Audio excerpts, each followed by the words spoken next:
There is a moment when two people look at each other for the first time, and something impossible to name passes between them, an invisible electric current that no one else around them can feel. And in that fleeting and eternal moment, they both recognize something they already knew before they were even born, as if their souls had arranged a secret meeting millennia ago and were finally fulfilling a forgotten but never broken pact. Have you ever felt this? That inexplicable shiver when you meet someone for the first time, but have the disturbing feeling that you've lived it before, that those eyes have seen you in another life, that voice has already spoken your name somewhere outside of time. Most people dismiss this experience as romantic imagination, a chemical coincidence of the brain seeking patterns where none exist, but Simone Weil, the French philosopher who lived only 34 years but understood human love with a depth that few reach in much longer existences, knew that this instantaneous recognition between souls is neither illusion nor fantasy. It is the memory of something more real than any physical reality. It is the moment when the thin veil between the eternal and the temporal is torn for a second, and you glimpse a truth that will pass for the rest of life trying to understand.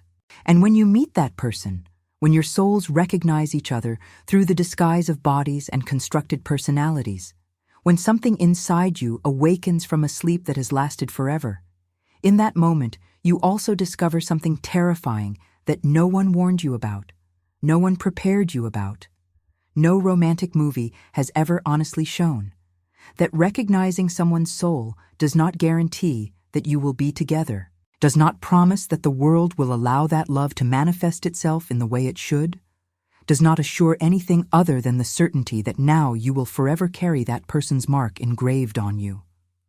Somewhere too deep to be touched by forgetfulness.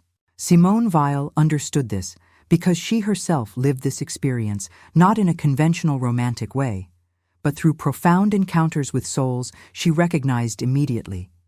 People she knew from the first glance were part of a larger story than any individual biography could contain. And what she discovered about the nature of these encounters between souls, about why some people mark us forever even when life takes them away from us, about what it means to love someone beyond time and space, will completely change the way you understand not just your relationships, but the very fabric of existence. Human, because Weil realized that when two souls truly recognize each other, they are not creating something new. They are remembering something eternal. And this memory is simultaneously the most precious blessing and the most painful curse that a human being can bear. Have you ever lost someone you knew was too important to lose? Have you ever felt that pain that is not just longing, but something deeper, as if part of your own soul has been ripped away, and now you live permanently incomplete, permanently searching for something you know exists, but can no longer touch? Have you ever woken up in the middle of the night with the physical sensation that someone you loved is calling you from far away, across distances that are not measured in kilometers, but in dimensions that you can't even name? Well would say that you are not crazy, you are experiencing something she called love through absence, love that transcends physical presence because it touches layers of reality where space and time have no power. And if you feel that these words are awakening something within you, something that you knew was there, but never knew how to express, then subscribe to this channel now. Because let's explore together the deepest and least visited territories of the human experience. Places where Simone Weil had the courage to enter alone, and from which she brought truths that still are waiting to be understood by most people. Truths about encounters that change everything, about separations that don't really separate, about loves that don't need bodies to exist but that transform bodies forever. And you won't want to miss what comes next, because what Weil discovered about the nature of recognition between souls will answer questions you didn't even know you were asking, but that have haunted you for years in silence. The pain of loving someone that the world has separated from you is not like other pains. It is not something that time softens with its patient passage. It is not a wound that heals and leaves only a pale mark of the intensity that once existed. It is pain that remains alive, that pulses, that wakes you up at dawn with the physical sensation that something essential has been cut from you and continues to bleed in some invisible place that no doctor can reach, no therapist can heal, no new person can replace. You don't know what I'm talking about if you've ever truly loved someone and then had to live without that person. Not because the love ended, but because life decided that you couldn't be together, because absurd and cruel circumstances stood between what was right and what was possible. Because the universe, in its mathematical indifference, simply doesn't care that two souls recognized each other and are now condemned to live apart, carrying the weight of that recognition as a burden that can never be put down. Simone Weil knew this pain intimately, not through lost romance in the traditional sense, but through something even deeper. Through encounters with people she recognized immediately as part of something larger than herself. Souls with whom she had connections so intense that they completely surpassed the limits of what is socially acceptable to express, of what ordinary language can name, of what ordinary life can contain. And Weil's tragedy was that she recognized these souls in a body that was always sick, in a life that was always in motion, in historical circumstances that were always tearing people away from each other through wars, exiles, premature deaths. She knew what it was like to look at someone and see not just the person before her, but an entire eternal story unfolding. She knew what it was like to feel like she was finally home in the presence of another soul, only to have to leave the next day. She knew what it was like to carry within her conversations that never happened, but that somehow already existed, complete somewhere outside of time. And maybe you're thinking that this sounds too abstract, too philosophical, too far removed from your concrete, specific pain of loving someone you can't have. But wait, because what Weil discovered is that this seemingly unique and personal pain you carry is actually a portal to something universal, something that connects you with every soul you've ever loved and lost since the beginning of human existence. And understanding that doesn't lessen the pain, but completely changes what the pain means. When you love someone deeply, and then that person is taken from you, whether by death, by distance, by choice, by circumstances that neither of you controlled, what happens is not just a loss of companionship or physical intimacy. What happens is that you discover something about the nature of love that remains hidden while the person is by your side. Something that only reveals itself in absence, something that Weil called love through distance, and that she considered the purest form of love, because it is love that seeks nothing for itself, does not expect reciprocity, it does not require presence, it simply loves, because love is what that soul awakened, and this ability to love does not depend on physical proximity to exist, but that doesn't make the pain any less, does it? Knowing that you can continue to love someone who is far away does not alleviate the physical loneliness of sleeping alone after having slept in your arms. It does not fill the silence in the apartment that once had that person's voice. It does not soften the brutal reality of waking up every day and remembering that the person you most want to see is exactly the person you cannot see. And Weil wouldn't offer cheap comfort here. She wouldn't say that everything happens for a reason, or that time heals all wounds, or any of the other platitudes people repeat when they don't know what to say in the face of real pain. She would look directly at her pain and recognize it as sacred, as necessary, as an essential part of what it means to truly love in a world where everything we love can be taken from us at any moment, without warning and without apparent meaning. But why does this happen? Why does the universe allow souls to deeply recognize each other, only to then separate them in ways that seem too cruel to serve any purpose? Will spent years meditating on this question, not just intellectually, but living it in her own body that was always in pain, in her own life that was always being interrupted by circumstances that forced her to leave behind people and places she loved. And what she concluded goes against everything our culture of comfort and instant happiness has taught us, goes against every promise that we deserve to have what we want if we just work hard enough or stay positive or take the right steps. Weil discovered that separation is not an accident or a punishment or a failure of the universe. Separation is in fact a necessary condition for a certain kind of love to exist, a kind of love that completely transcends need and possessiveness and projection, a kind of love that she called impersonal love, but that would be better called love that finally sees the other as they really are, instead of as we need them to be. Think about how much you loved that person when they were there for you every day. Part of that love wasn't really the love for the person, but love for the way the person made you feel, love for the security that their presence provided, love for the image you had of who you would be with them by your side, love mixed with need and fear and projection of all your unfulfilled desires. I'm not saying you didn't truly love. I'm saying true love was intertwined with so many other things that it was impossible to distinguish one from the other while she was present. But then the person left, and suddenly you had nothing left.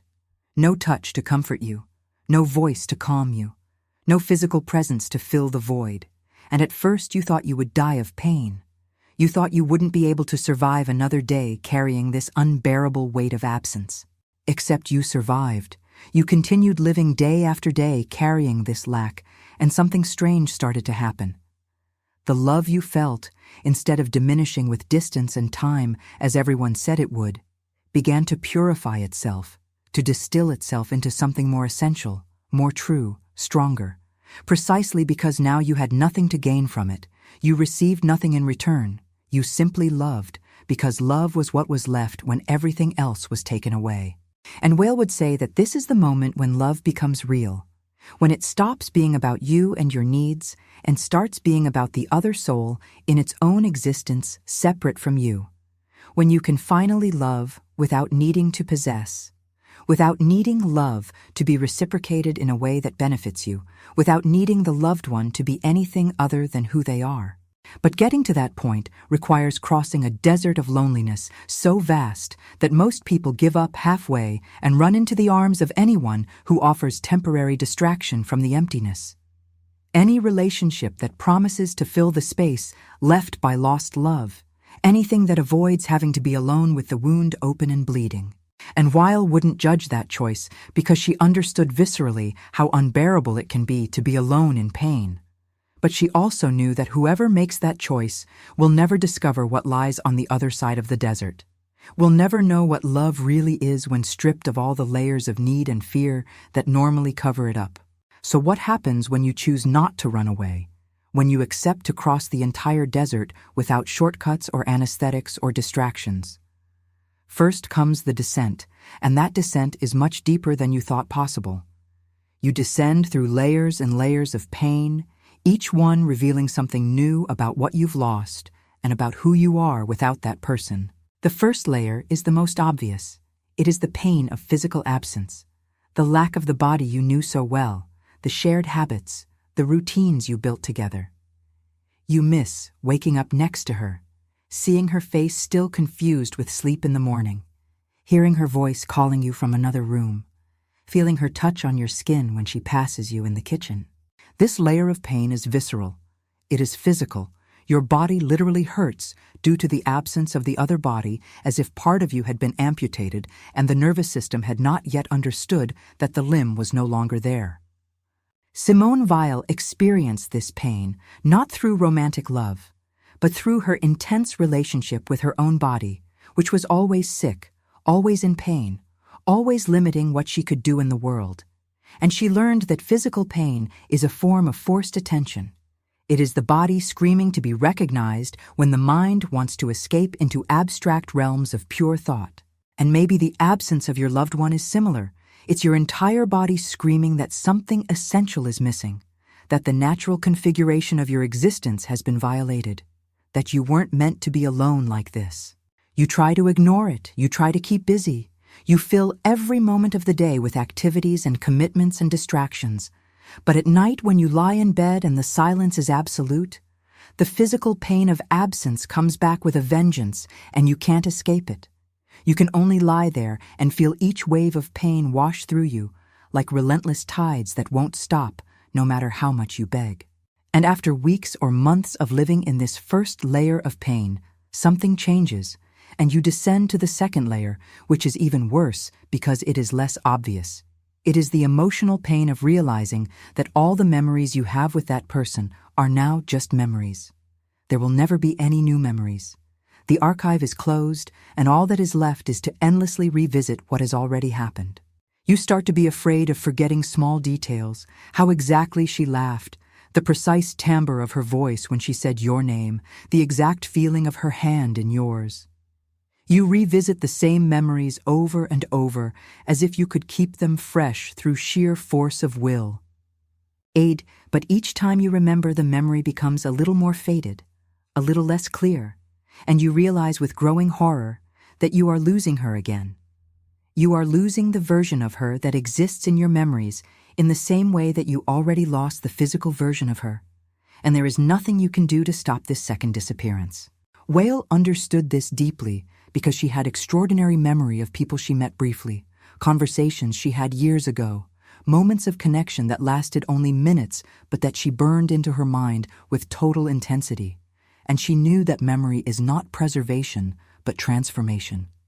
Each time you remember, you are creating the memory again, and it changes subtly with each recreation until in the end you no longer know what is real memory and what is memory of memory. And this adds an additional layer of pain because now you are not only dealing with the person's absence, but also with the increasing instability of your connection to the past you shared. You are losing not only the future you won't have together, but also the past you thought you safely possessed. And then, just when you think you've gone as far down as possible, that you've felt all the pain there is to feel about this loss, you discover an even deeper third layer. And this is the most devastating of all, because it's the existential pain of realizing that you never really knew that person fully. That despite all the intimacy and connection, there were parts of them that remained a mystery to you, that will always remain a mystery now, and even worse. You begin to question whether what you called love was really love, or was just your projection of who you needed them to be. You find yourself wondering if she really loved you the way you thought she did, if the connection you felt was reciprocal, or if you were living in a fantasy that you held on to because you needed to believe it was real. And Simone Weil would have recognized this pain immediately because she spent a lifetime exploring the question of how we can truly know another human being when each of us is trapped inside our own subjective perspective, inside our own need that distorts everything we see. She developed the concept of attention precisely as a response to this problem. Attention that tries to see the other as they really are, rather than as we need them to be. Attention that temporarily suspends our own ego and its demands so that we can finally see something beyond ourselves. But even Weil admitted that this pure attention is almost impossible to maintain, that we always slip back into distorted vision out of need and fear and desire. So when you're in that third layer of pain, you're not just missing the person, you're questioning the whole structure of your relationship with them, every narrative you've built about who you were together. And that deconstruction is terrifying because if you can't trust your memories and perceptions about the most important relationship of your life, what can you trust? But it is exactly here, deep within this third layer of pain and questioning, that something extraordinary can happen if you have the courage not to run away. You begin to see that all these layers of pain, as real and devastating as they are also layers of illusion being burned away. They are all the ways your ego has used to turn another person into the object of your need. And when these illusions are burned away, what is left is something much simpler and much truer than anything you experienced when the person was present. What remains is pure love for the existence of that soul, not for how it makes you feel, or what it gives you, or the role it plays in your life narrative, but simply because it exists, because it is, because the universe is richer for containing that specific and unique consciousness. And this love that survives separation, that persists even when we receive nothing in return, that exists without expectation of reciprocity or reward, this is the only love that deserves the name love, according to Simone Weil. Because it is the only love that finally sees the other as they really are instead of as a projection of our unmet needs. But this discovery by Simone Weil is not cheap consolation. It is not New Age optimism that promises that everything will be fine if you just change perspective. It is something much more radical and much more true, because what she saw at the bottom of this pain reveals something about the nature of human existence that changes everything. What Weil discovered is that when two souls truly recognize each other, they are not just encountering something new, they are remembering something old, something that existed before they were born, and that will continue to exist after they die.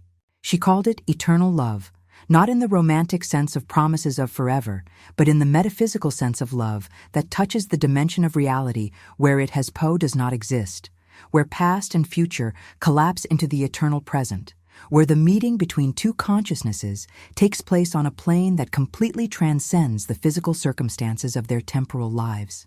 And you might think this sounds too mystical, too abstract, but Weil insisted that it was not philosophical theory, but lived experience, something she experienced directly in rare but transformative moments in her life. She described these moments as moments when the veil of ordinary reality became transparent, and she could see directly into the eternal structure that supports the temporal world, could see that the people she loved were not just these specific bodies at this specific moment in history, but were temporal manifestations of something eternal that she recognized from a place beyond personal memory. And if that sounds crazy, consider your own experience. Have you ever had such a profound moment of connection with someone that time seemed to stop? That you completely lost a sense of separation between you and another? That for a brief instant there was no longer you and them, but just a unified field of shared consciousness? These moments are rare and fleeting, but when they happen, they leave an indelible mark because you touch something real that normally remains hidden beneath the surface of everyday life. And what Weil realized is that these moments of recognition between souls are not casual coincidences. They are glimpses of the deeper truth about the nature of love and existence. They are proof that what we call love is not just emotion or attraction or compatibility, but is participation in something greater than any individual. It is a form of connection that exists independently of bodies and circumstances and even of conscious consent of the people involved. So what did this brutal pain of separation teach you? She came to teach you that you can love without possessing, that true love does not diminish with distance but is purified through it, that the deepest connection you can have with another soul does not depend on physical proximity or temporal continuity, but exists in a dimension where separation is impossible, because there were never really two separate beings to begin with. And I know this sounds impossible, contradictory. How can love be stronger in absence than in presence? How can separation be necessary for true union? But Weil would say that this paradox is precisely the point, that while another person is physically present, part of you is always relating to your projection of them rather than their reality, always wanting something from them, always waiting for them to fill some void in you, always using them as a mirror to confirm who you think you are. And only when she is removed, when you can no longer touch or see or hear her, when you are forced to love without receiving anything in return, only then can you finally love her soul instead of your image of her. Only then do you discover what it truly means to love another human being. And that lesson doesn't come through words or concepts. It comes through lived experience of loss and loneliness and pain that doesn't go away. It comes through each night you lie alone, wishing desperately that she was by your side, but waking up in the morning with renewed determination to continue living and loving despite the absence. It comes through months and years of carrying that lac-like weight that gradually transforms the fabric of who you are, until one day you realize that you are no longer carrying weight, but are inhabiting empty space that absence has created, and in that space there is strange freedom. There is love that needs nothing. There is connection that cannot be broken by distance or time or even death. But that doesn't mean that pain goes away, or that you get over loss, or that one day you wake up feeling good about separation. We'll never promise that, and it would be dishonest of me to promise either.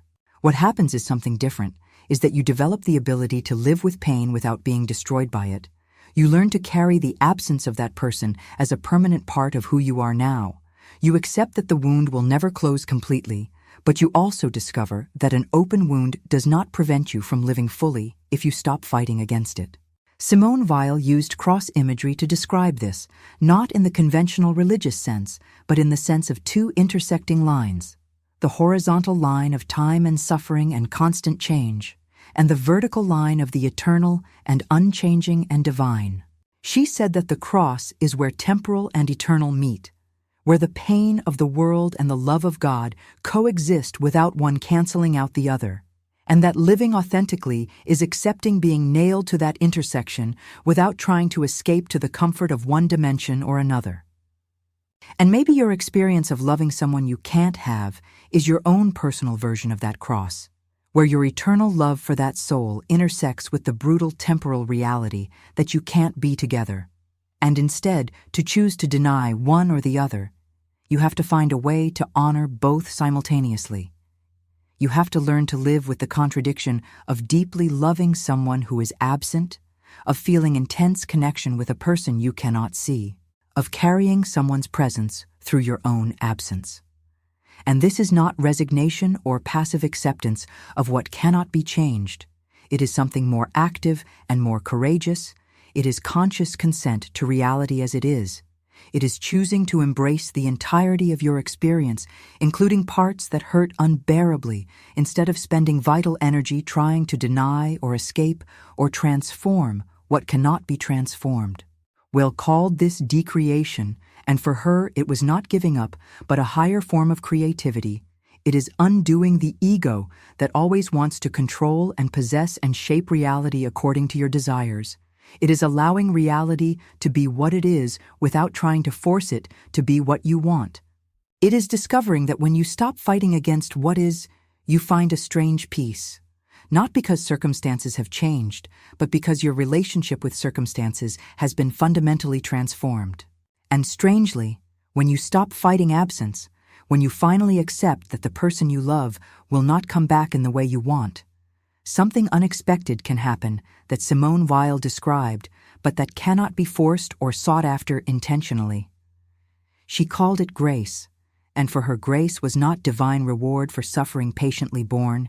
It was not mystical consolation that makes pain disappear. It was something much more subtle and much more revolutionary. Grace is what happens when you create empty space through decreation. And that emptiness is not filled by you or someone else, but remains empty. And into that emptiness something new can enter, not something you could have sought or imagined, but something that comes from outside of you. Something that Weil described as presence, that is precisely the opposite of the physical presence that you have lost, but that is infinitely more real. And I know this sounds like spiritual escapism, like an elaborate way of denying the reality of loss. But Weil would insist that it is exactly the opposite. It is finally accepting reality completely. It is stopping trying to fill emptiness with substitutes and allowing emptiness to be sacred in itself. She had direct experience of this at crucial moments in her life, moments that she described in letters and diaries in careful detail, precisely because she knew they sounded impossible and wanted to leave testimony that they really happened. On one particular occasion at Solesmes Abbey on Easter 1938, while suffering from one of the terrible headaches that tormented her constantly, she experienced something that she described as Christ coming down and taking possession of her. It was neither a vision nor a hallucination. It was a presence felt as directly as you feel the physical presence of a person next to you, except that this presence had no body and was not limited by space. It was simultaneously inside and outside of it. It was everywhere and nowhere. And the important thing is not whether you literally believe her religious interpretation of this experience. The important thing is to recognize that she was describing something real that happened, genuine transformation in your relationship with suffering and absence, discovery that when you stop resisting the void, something can fill that void that is not you and is not another human being, but is something third, something that she could only describe using mystical language because our ordinary language has no words for it. And perhaps you too have experienced moments like this, rare moments when in the midst of your grief for the absent person, you suddenly felt as if they were present in a different way, not physically, but in a more essential way, as if their soul was touching your soul through a dimension where bodies are not needed.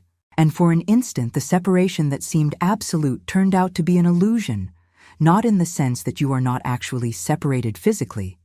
That is an undeniable fact, but in the sense that there is a level of reality where there was never separation to begin with, where the two souls remain united in the way they have always been since before you met in this life. These moments don't last. They come as grace comes, without being called and without remaining when you try to grab them. But they leave a deep mark because they prove that what you feel is not romantic illusion. There is something real here that completely transcends common logic of relationships and presence and temporal continuity. And Weil would say that these moments are glimpses of what she called impersonal love, love that is not about two egos clinging to each other out of need and fear, but is about two souls recognizing their shared participation in something greater than both, something she sometimes called God, but that could equally be called reality or truth or love, with a capital letter, the fundamental fabric of existence from which we are all made and to which we will all return. And when you touch this, even for a fleeting second, you can never again fully believe the common narrative that you are an isolated individual who needs other people to complete you.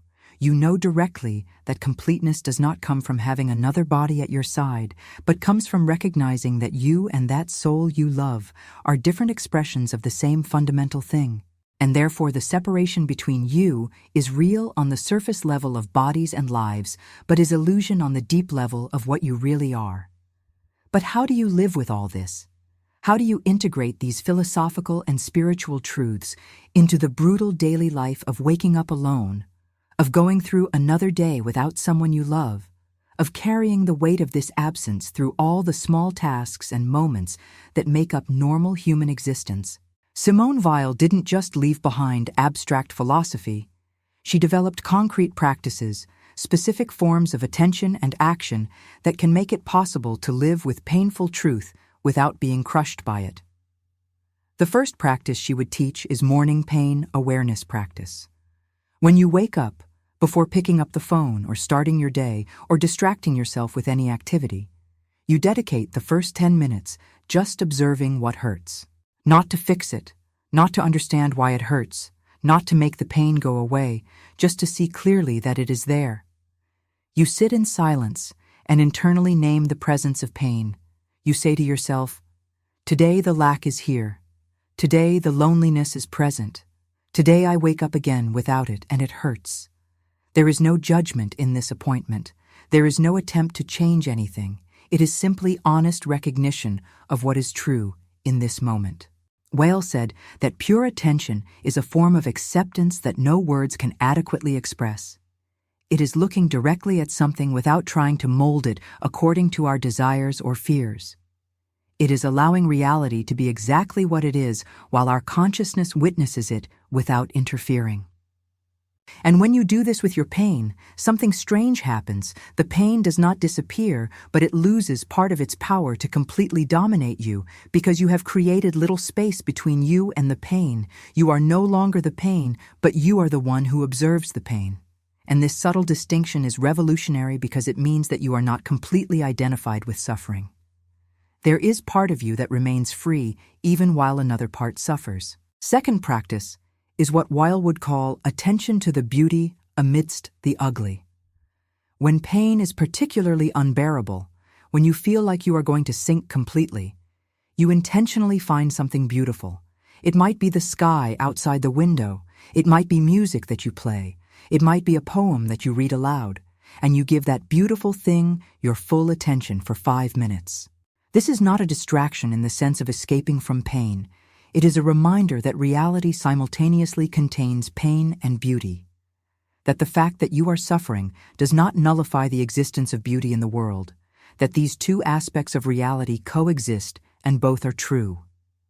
Weil wrote that beauty is experimental proof that incarnation is possible, which means that beauty is evidence that spirit can inhabit matter, that eternal can manifest itself in temporal, that there is something beyond suffering even when suffering seems to be all there is. So when you contemplate something beautiful while carrying pain, you are practicing the ability to hold contradiction, to allow both to be true at the same time, And this ability is what allows you to live with an open wound without being destroyed by it. Third practice is to release narrative. Your mind constantly tells you a story about your pain, a story that says, "This will never get better. I will always be like this. I lost my only chance at happiness. I will never love like this again. I am broken beyond repair." These narratives feel true when you are immersed in them. They seem like objective descriptions of reality. But Weil would say they are fictions that the ego tells about itself to maintain a coherent sense of self, even in the midst of suffering. The practice is to notice when you are creating these narratives and gently release them, repeatedly, as many times as necessary. You're not saying that narrative is false or that you should think positively. You're simply acknowledging, this is story I'm telling, not objective fact about reality, and you return to the raw sensation of pain without narrative interpretation. Well, called this decreation, it is constantly undoing fiction that the ego tells to protect itself or to make sense of the meaningless. It is allowing experience to be what it is without wrapping it in layers of manufactured meaning. And when you practice this consistently, you discover that much of what you thought was intractable pain is actually the pain of the pain narrative. And when narrative is released, what remains is simpler, cleaner, more bearable pain. Fourth practice is to do without ego. You keep living your life. You keep working, creating, interacting with people, doing what needs to be done, but you try to do all of this without demanding that activities fill the void you carry, without expecting that doing things will make you feel better or will sufficiently distract you from the pain. You do it simply because it's what there is to do, because life continues to demand action even when you have no energy or motivation or hope. Weil described this as decreation in action. It is doing without seeking emotional reward, without trying to build identity through achievements, without using activity as a true escape from one's condition. And paradoxically, when you stop expecting that doing things will save you from pain, doing things becomes easier, lighter, because you are no longer carrying the weight of impossible expectations. Fifth practice is to consent to the day. When you wake up, before knowing what the day will be like, before checking whether it will be a good day or a difficult day, you choose to accept whatever comes, pain or relief or both or neither. Weil insisted that consent is not passive resignation. It is an active act of love for reality. It is saying yes to what is before even knowing what it will be. And when you make that choice at the beginning of the day, and then the day brings pain as it usually does, you are not caught off guard. You do not fall into the trap of resisting what you have already consented to. You simply remember that you have accepted it, that you have chosen to embrace the whole experience, including the parts that hurt. Sixth practice is to write a letter to the pain. Once a week, you sit down with paper and write to your pain as if it were a person. You start, "Dear pain of losing her," or "Dear loneliness," or "Dear wound that won't close." And then you write honestly without editing, without filtering, without trying to sound good. You can thank pain for what it taught you. You can recognize the weight it adds to your life. You can ask for the strength to continue carrying it. This is not therapy in the conventional sense. It is recognition. It is giving voice to something that usually remains unsaid. It is treating pain not as an enemy to be destroyed, but as a difficult companion with whom you are learning to live. And after writing, you can burn paper or put it away, it doesn't matter. What matters is that you created a moment of conscious relationship with pain instead of just being subdued by it unconsciously. Seventh practice is to be present to others even in pain. When you are with someone, when you are talking or working or sharing a moment with someone else, you practice giving your full attention to them, not to your pain. Will said that attention to others is the purest form of love and momentarily decrees us, takes us away from ourselves and our constant concern with our own suffering. In conversation, you notice when pain wants all the attention, when you are about to interrupt to talk about your loss or to let your sadness dominate space, and you gently return focus to the other person. You choose to be present despite the pain. This is not denying pain. It is practicing the ability to function and love and connect, even while carrying weight. And this practice is what allows you to live a genuine life, rather than a life defined completely by loss. Eighth and final practice is nighttime recognition ritual. Before going to sleep, you recognize three things: a truth that pain revealed today, a moment of grace even if small, and a choice to remain and continue to exist despite everything. You can name it internally or write it down briefly, it doesn't matter. What matters is that you are practicing the kind of gratitude that doesn't deny suffering, but recognizes that even in the midst of suffering, there are glimpses of beauty and meaning and connection that make life worth living. And Weil would say that gratitude is a form of attention that transforms, not because it changes external facts, but because it changes the quality of consciousness that encounters these facts. And when consciousness changes, everything changes, even if nothing objectively has changed. But these practices are not a magical cure or a guarantee of transformation. Some days you will not be able to practice them. And that is okay. Failure to practice is not failure because there is no goal to be achieved here. There is only direction to be followed. Only renewed commitment each day to look directly at the truth, even when the truth hurts unbearably. Simone Weil herself was unable to live perfectly what she taught.